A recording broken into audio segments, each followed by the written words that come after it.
Mic check 1 2, mic check 1 2 1 2. I'm attorney Justin Sterling. This is Coffee with a Lawyer. I'm a personal injury and business lawyer, and this is your chance to ask the lawyer your legal questions for free. We're streaming live, YouTube, Facebook, Instagram, and LinkedIn.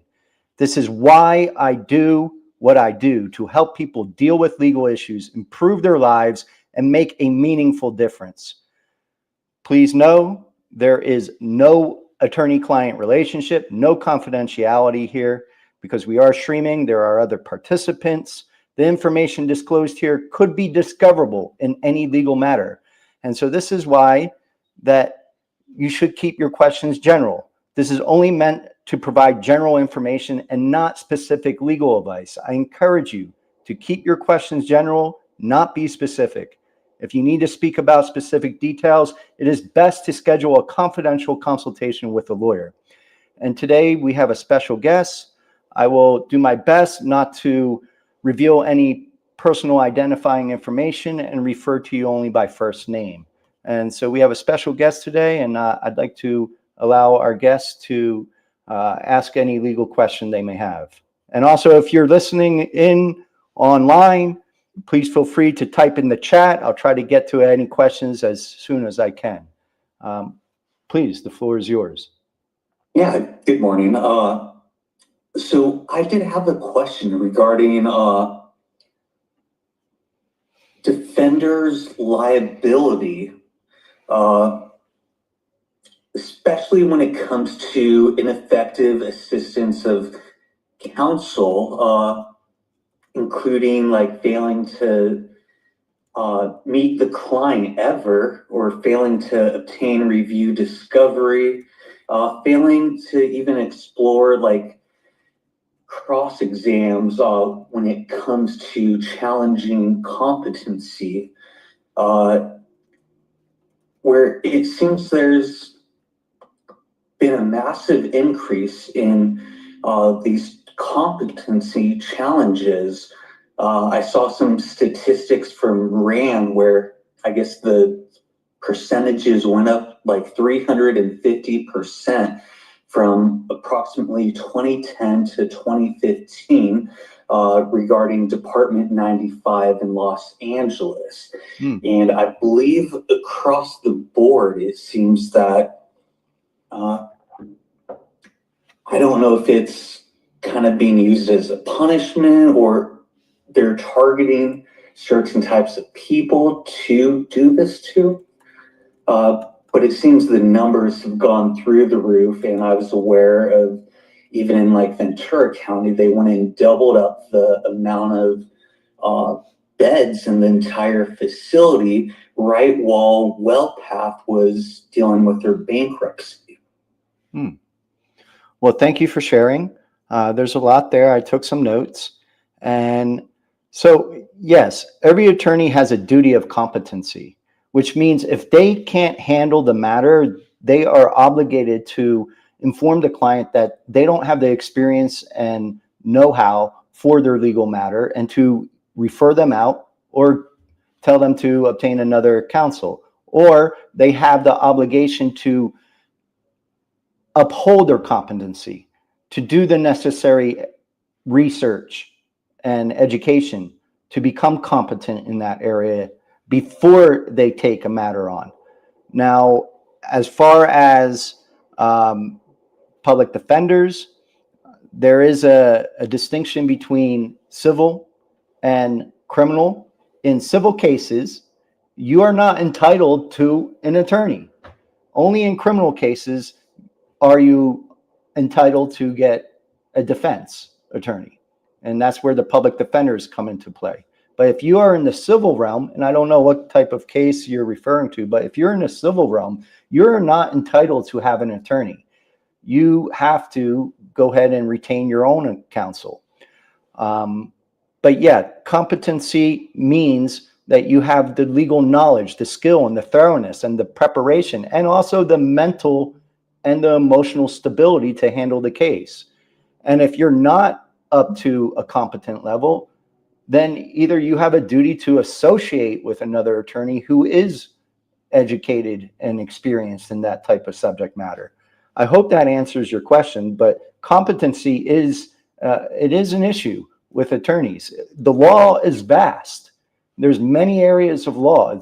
It's impossible to know every area of law, and that's why many attorneys niche and primarily focus on a small area of law so they can be competent and be of best service to their clients. Because you can run afoul to the rules of ethics if you're trying to be a jack of all trade, if you're trying to be a general practitioner. Now, I practice across many different areas of law because I have a true passion for the law and for those areas, but I will not hold myself out to be a probate attorney, a family law attorney. Those are areas that are outside, or even criminal defense. I do not do criminal defense. However, I have a large network, and if those are the matters that you need assistance with, I have the resources to reach out and get you the right attorney. And I also will always encourage people to reach out to the Los Angeles County Bar Association Lawyer Referral Service. It's a great service. They provide counsel across the state of California, if you're in California, not just LA County, in all areas of law. And the attorneys that are panel members are very competent. They're only in their area that they are applied for within the Los Angeles County Bar Association Lawyer Referral Service. It's also known as Smart Law. And they do a vetting process. The LA County Bar does a vetting process to make sure they are competent. For example, they'll do a background check to see if they have the experience in trials or civil litigation, or have filed a number of bankruptcies, if that's the area that they practice in. So they do vetting. So the attorneys are very competent that are panel members with the Los Angeles County Bar Association Lawyer Referral Service. Do you want to expound a little bit further on your question? Go ahead. Yeah, I definitely do want to expand a little bit. So my question was more so related to defense counsel finding their client or challenging their client's competency is the first aspect, and with the second aspect being the per se client's civil repercussions for per se either sham competency proceedings in arguably I don't know if it's a conspiracy or a serious indifference to medical needs or just a malpractice. But when the attorney in per se a criminal court is really more of an ineffective assistance of counsel for their client, and especially seems my question was a lot more related with public defenders. It seems that they are challenging their client's competency at unheard of levels, and it seems then they basically have a cohort with these psychiatrists who do not have a standardized evaluation where it's entirely speculative on who is per se competent to stand trial. Understood. So that's kind of where my question is, what type of liability on a civil aspect do some of these public defenders or just general any defender? Well, let me separate this because you kind of have two divergent questions here: competency of counsel and the competency of the client. Competency of counsel for the ineffective assistance of counsel is a difficult case to win on.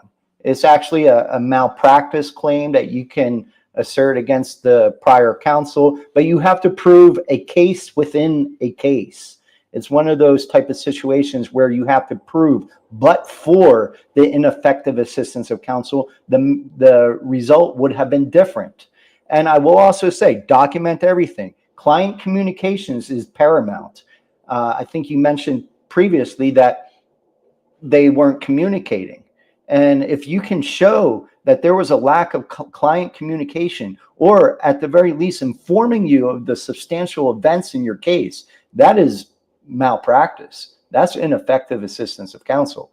But again, you have to prove that case within the case, that the result would have been different. It's very difficult. So it's difficult to pursue a claim within the courts for ineffective assistance of counsel, and as compared to a insurance claim for malpractice, two different standards. Okay, within the court, you have to show a case within a case, but for the ineffective assistance of counsel, and document things, document your efforts to communicate with the counsel, document their lack of informing you of the significant events in your case, the lack of doing discovery. I think you mentioned that there was no discovery done. That is factored. That is evidence of the ineffective assistance of counsel. However, discovery is somewhat of a legal attorney work product strategy. How much discovery is to be done? Are we going to take that deposition? Are we going to serve that discovery request? That is legal work product. So is that really ineffective assistance of counsel? It depends. It really depends. But if they did absolutely no discovery, I would say that is supportive of ineffective assistance of counsel. That combined with the lack of communication, attorney-client communication is paramount. Okay, so that is a very strong factor. But again, there's different standards for pursuing a civil case for ineffective assistance of counsel to recover damages against the attorney for their lack of competency and lack of representation, and that the result would have been different, versus submitting an insurance claim against the attorney's malpractice professional liability carrier. Now, I don't get into that. That's not my area. You probably would want to speak to an ethics attorney in that regard, or a legal malpractice attorney, if that's the issue you're taking. Now, I also want to transition into the other topic of client competency. And you talked about how they have their psych testing. Well, go and get your own psych testing. Get your own diagnosis that states that you are legally competent. Okay, and that is evidence. You have to combat their psych testing. And I do that a lot of times if it is an area, or it's a case where you get a lot of controversial cases, a lot of conspiratorial cases. I do a lot of complex civil fraud.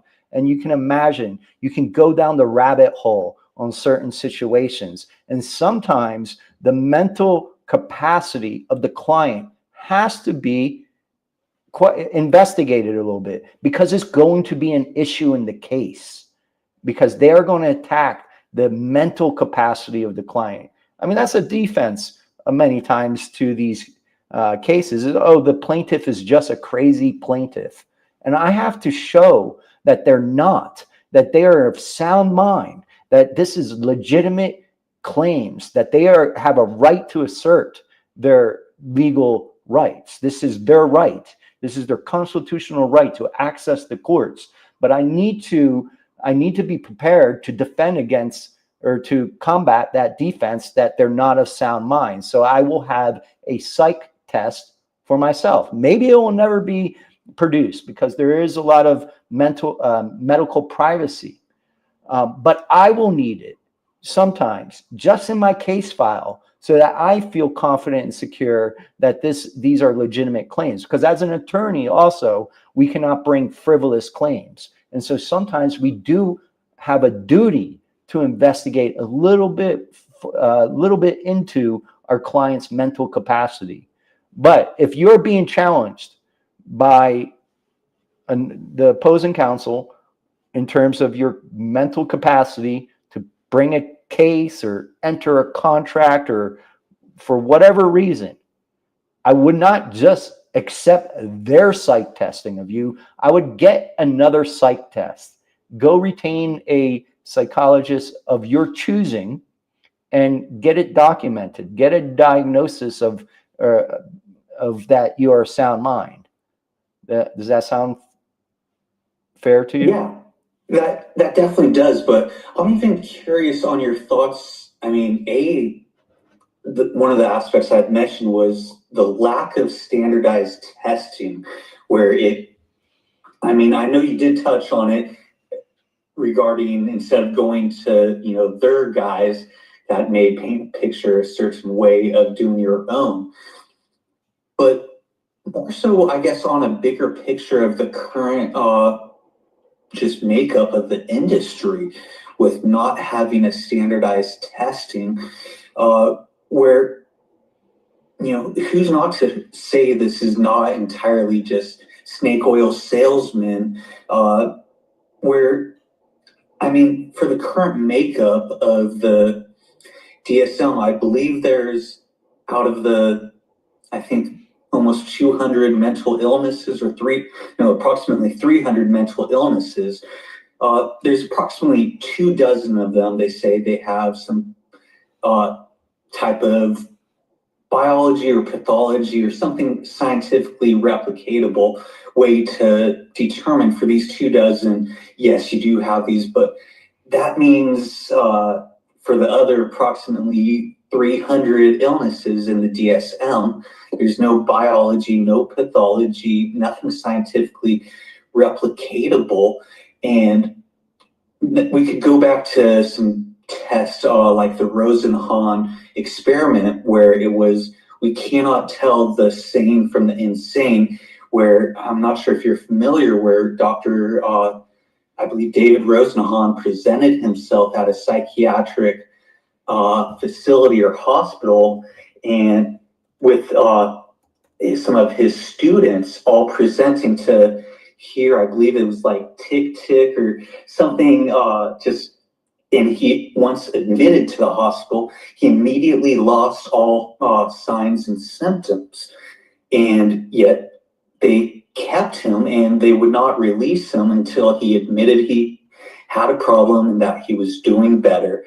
And it really would shock the entire industry that they were not able to tell the sane from the insane. And I mean, even I know that was back in approximately the 70s. But then if you even look at the DSM-5 in its inception, you had some of the task force editors, like of the previous edition, the Dr. Alan Francis, or the previous edition, the Dr.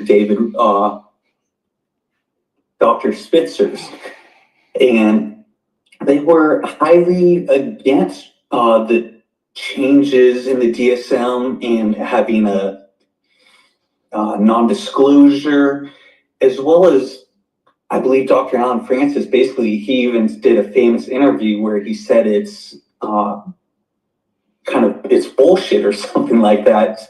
These current was his very words regarding what is a mental illness, or you look at the myth of mental illness by Dr.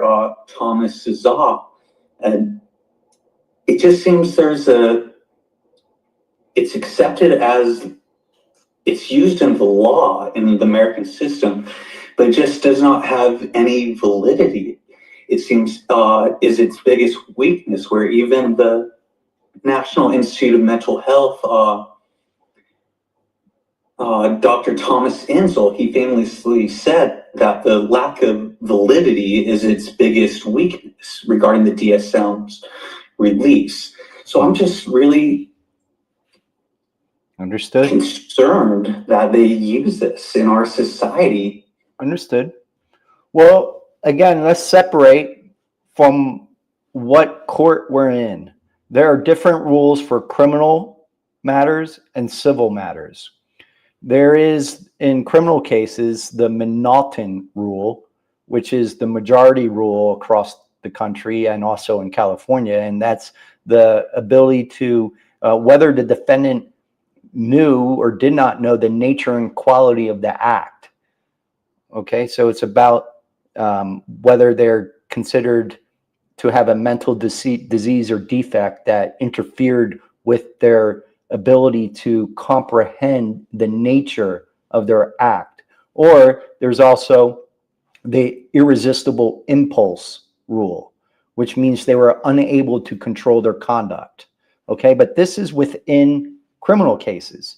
There is a much higher standard in criminal cases. There's also the model rule of substantial capacity that because of a mental disease or defect, did the defendant lack the substantial capacity to appreciate the wrongfulness of their conduct? In criminal cases, it comes down to mens rea. Mens rea, in order to be found criminally liable, you have to have the mens rea and the actus reus. The criminal act, the actus reus, but you must also have the criminal intent, the mens rea.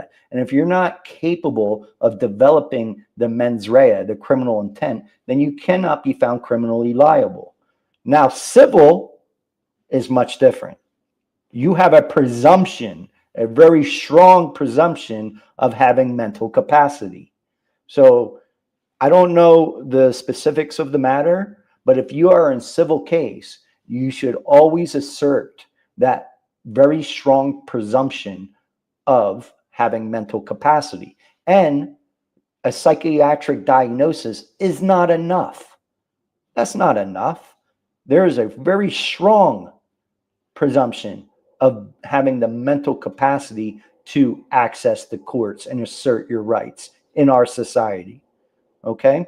So there are probate codes that you can refer to. There are also, in terms of entering to contracts, you must have the understanding. Okay, so if you're of sound mind and you understand what you are doing, then you're mentally capable. Okay, so they cannot argue that you lack the mental capacity. If you had an understanding of your acts, there's case law as well in California. I believe there's a case law, Smalley versus Baker, but a lot of it falls under the probate code for conservators that you can refer to when you are in front of the court and the issue comes up. You can refer to those probate codes for having the capacity to represent yourself and having the understanding, the civil code in California for entering contracts. And again, a psychiatric diagnosis is not determinative. It takes a lot to overcome the presumption of having the capacity. And they bear the burden. They must show that you are incapacitated. All right. It's not your burden to prove that you have the capacity. There's a presumption that you are. Does that make sense? Well, I think that definitely does come down, though. It goes back to the attorney being willing to actually put them on the stand where they then need to prove it. But if they're actually just submitting on the findings, then I think it lowers the burden there. In that last regard. Yes, that is also a difficult decision to make because you open yourself up to cross-examination if you take the stand and want to testify to your capacity. And you're also waiving a lot of medical privilege if that's at issue. Well, I didn't necessarily mean the defendant themselves. I meant the doctor to meet their bar that someone is per se incompetent, putting them on the stand. Well, it comes down to the battle of the experts. And that's why I say, let's get your own evaluation. Let's not just rely on theirs. Let's get your own evaluation and have the two experts refute each other. It's a battle of the expert. And again, it takes a lot to overcome the presumption. If they have one expert saying you lack the capacity, but then you have another expert that says you do have the legal capacity, And that coupled with the strong presumption, they're not going to defeat that. You're going to be successful in that issue. I do feel though you didn't really. I feel part of the biggest issue is it just seems, how does this field that has no, for the majority, no biology, no pathology, nothing scientifically replicatable, how is it so sewn in to the fabric of, I guess, our criminal justice system, where I forgot the case, but it's basically something that is just does not really have a validity, that is so speculative, with factors that are so remote or conjunctive. It cannot rise to the level that basically we've given it, we've made a pseudoscience an actual field of medicine is the biggest, my biggest concern when that Dr. Thomas Insel, who is the director of the National Institute of Mental Health, in approximately like 2013, when the DSM was coming out, and then Gavin Newsom has appointed him as what the media dubbed California's mental health czar. His big thing was that we need to move away from these clinical assessments towards a biology approach. Yet we do not have the technology. I understand.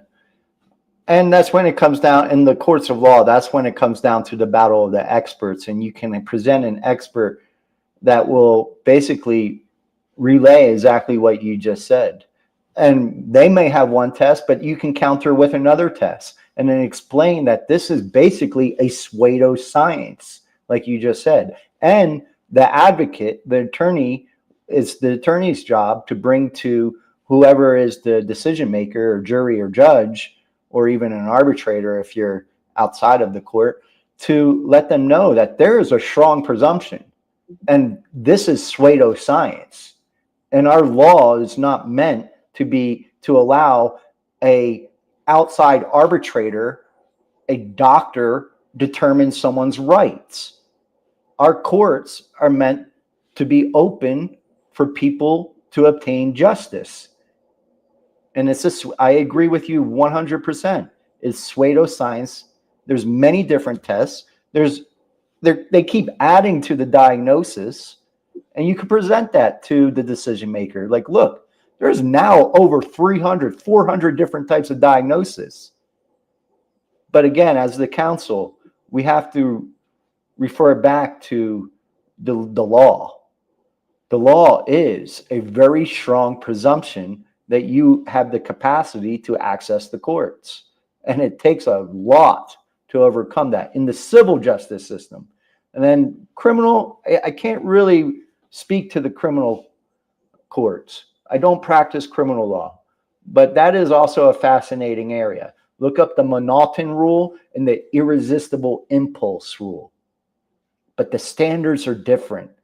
Civil rights, the door is open more. And it's difficult to defeat that presumption. Yeah. It's a low bar.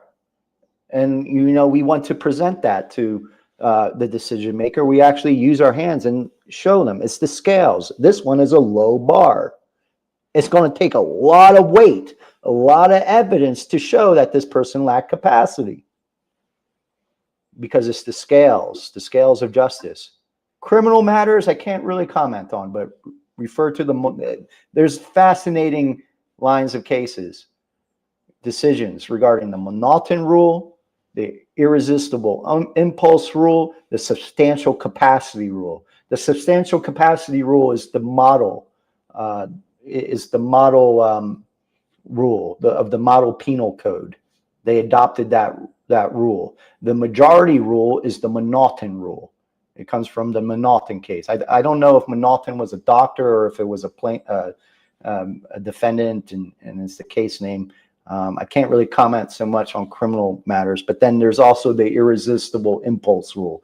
But it comes down to comprehension, knowing the mens rea and actus reus when it comes to criminal matters. I think that's more so for the crime that was, and I could be totally incorrect in that assertion, that at least mens rea may be more so for the crime that was committed versus understanding charges, understanding kind of courtrooms. And they have the other bar of ability to assist counsel, which I also totally disagree. I saw this other case. It should be ability to aid in one's own defense, which is entirely different than assisting counsel. Assisting counsel, it seems more of almost an impossible bar to be able to prove how one can actually assist counsel, especially if you're claiming on one hand, they understand the law, they understand the courtroom and their charges. And at least to not be in the competency realm. Mm-hmm. I would say, so I know I didn't. Yeah, it is a fascinating topic to discuss. Again, the criminal realm is beyond my practice area, so I can't really comment on that. But I would say, as practical guidance, if anyone finds themselves in this situation for their own interests, it is best to get your own psychologist, get your own testing, and just have it. You may not use it, but if just have it in your back pocket for security. Now, how recently should one per se be having to renew that? Good question. I'm competent today, or yes. Is something from 4 years ago still within that? It's a good question. It's a very good question. More recent, the better, obviously. Look, if you can get more testing, and maybe you're working with a psychologist all throughout that knows your history, that knows you well, and that's a better witness for you. They've treated you throughout. They know the patient. They know the actual condition. Because like you said, diagnosis conditions are not very clear. They develop, they obscure, they get better. You got to work with a professional. More history of working with the same professional, the better. It's a more credible witness. But the more recent, the better. There are time ranges that are considered relevant. And you can make that argument within the last 5 years. When did the actual event that's at issue for the court case occur? If you got testing relatively after, or you were getting tested before, I think that's all pretty credible evidence. It has to be weighed. There's no black or white rule on this, but the more the better, the sooner the better, the more relevant the better. Does that make sense? Yeah, most definitely. And then, if I may, so basically it was.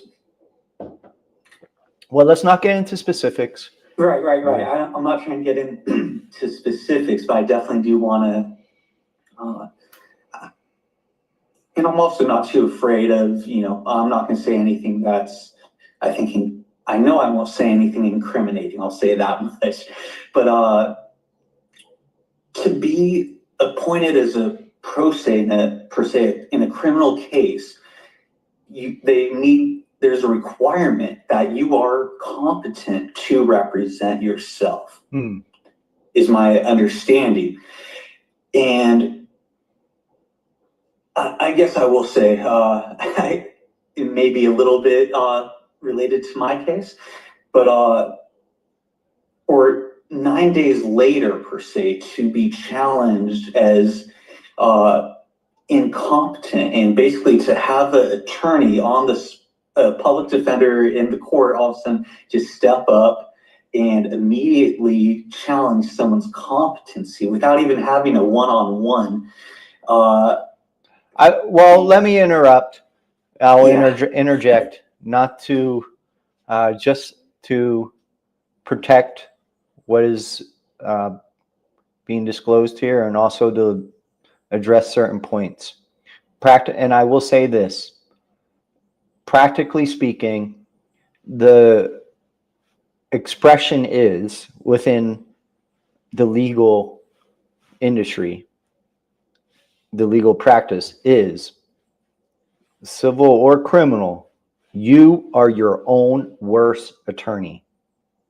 It's very difficult to separate the subjective mind, the emotional feelings, to be able to competently and sufficiently represent yourself. Even lawyers get lawyers because we know this. It is near impossible to represent yourself. You need to be able to separate the subjective mind and the objective analysis of the legal matters. So it's best to have an attorney. I 100% agree, but then as I stated, it jumps right back to you have these terrible, I'm going to call, and not all public defenders are public slackers. But when it seems like there's some type of scam here where I don't know if public defenders get paid more for every time they have to appear in court, and if challenging gets one of their other clients paid, or it gets the county some government federal funding. I agree with you, and I cannot comment in the criminal realm. I don't practice in the criminal courts. Okay. However, when it comes to a public defender, I first will say that they are very good people because they are serving our society. They are a mechanism that we need in the criminal justice system. I will also acknowledge where you're coming from, because there is an inherent conflict. They're being paid by the side that is prosecuting their client. They have multiple cases in front of the same venue. There may be some subjective analysis into compromising one matter for the benefit of another matter in front of the same venue. That I don't know. Again, it's human nature. But I will say, generally speaking, public defenders are very good people, and they're good attorneys. They're very experienced, and they're good trial attorneys because they do a lot of trials. Whereas a plaintiff civil attorney may only get a few handful of trials in their lifetime. A public defender is trying cases nonstop. They have thousands under their belt. They know how to present a case. But again, if you're in the criminal courts, because of that inherent conflict, you should probably retain a counsel of your own choosing. I think we've kind of gone far into the issue. Fascinating conversation. And look, we can go down many different avenues with this. The law is complex.